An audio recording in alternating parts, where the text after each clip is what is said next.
Greetings and welcome to the channel.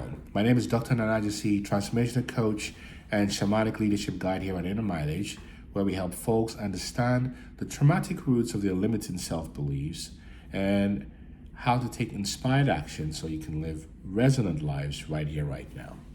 Today we're talking about life after divorce for an empath.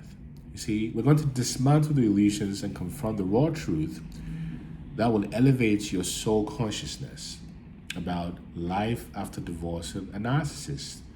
This episode is for every empath who has walked away from the siren song of a narcissist, wounded, weary, and wondering, what now? What now? So, divorce is not the end, it's the portal. So when you divorce a narcissist, you don't just end a marriage, you begin a spiritual exorcism. And I've been there.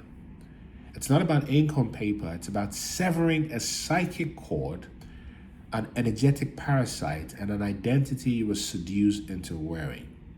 And most people don't realize this, that the narcissists don't just manipulate your behavior, they colonize your sense of self. And from a scientific standpoint, the book, The Body Keeps Score, and some of the research by Dr. Bessel van der Kolk research shows that narcissistic trauma literally rewires the brain. Empaths coming out of these relationships often display symptoms of complex PTSD, such as hypervigilance, adrenal fatigue, and fragmented identities. And from a religious perspective, I can borrow from the Christian cosmology, this is a Job moment. You've been stripped, humiliated, and left alone in the wilderness, not to punish you, but so you can awaken to your soul's covenant. Every spiritual tradition affirms this, such as saying liberation begins in the desert, not in the palace. So let's talk about the metamorphosis of the empath during this divorce. It's important to realize that you will not be the same. You will not. And you shouldn't want to be, actually, because you will go through a number of metamorphic changes, and here we'll talk about 5 of them. The first is a neurochemical rewiring. What does this mean?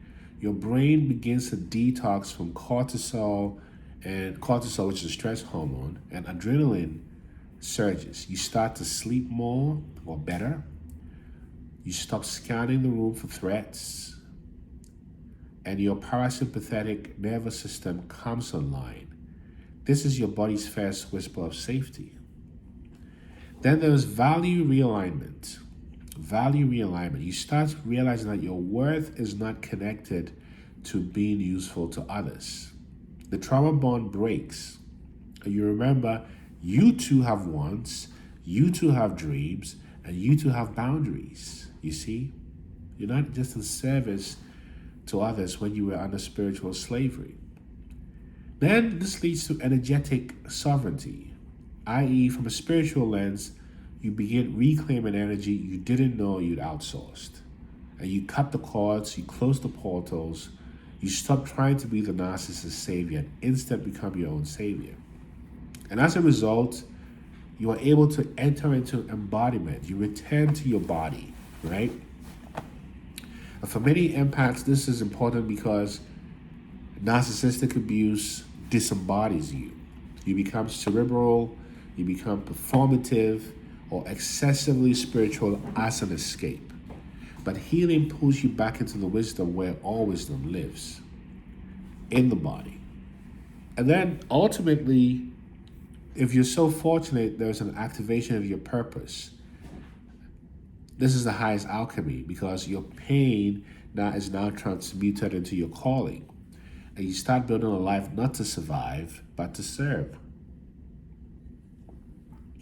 So, what can you expect after divorce? What is life really like after divorce?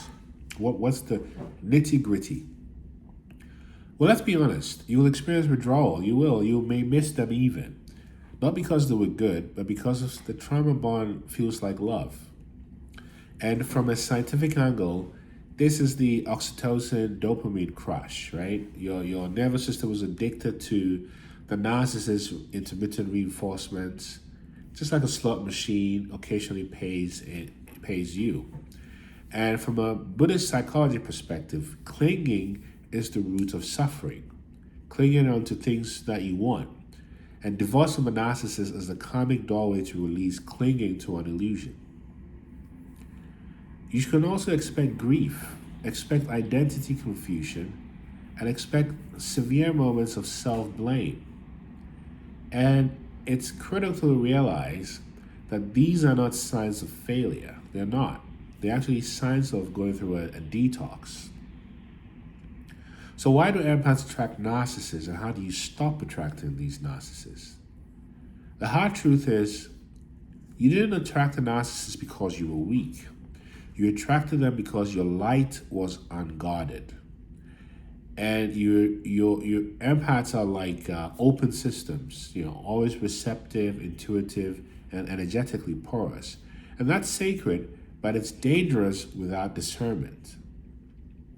So how do you stop attracting narcissists after you've exited a narcissistic marriage, for example, or a long-term relationship, or a relationship for that matter, intimate relationship? We're not talking about a family dynamic here, but this is relevant to families as well. It's important to heal the inner wound that needs to be needed. Why? Because narcissists feed on empaths who equate love with self-abandonment. Ooh. When you no longer need to be someone's emotional rehab center, you stop being their prey, number one. Then two, you close the fawn response. Fawning meaning over-pleasing and pacifying, which is a survival strategy. And you begin to replace this fawning with boundaries, silence, and a sacred no. And then ultimately, you also deprogram your savior complex, because you're not here to heal narcissists. That's not your ministry. That's self-erasure disguised as compassion, right?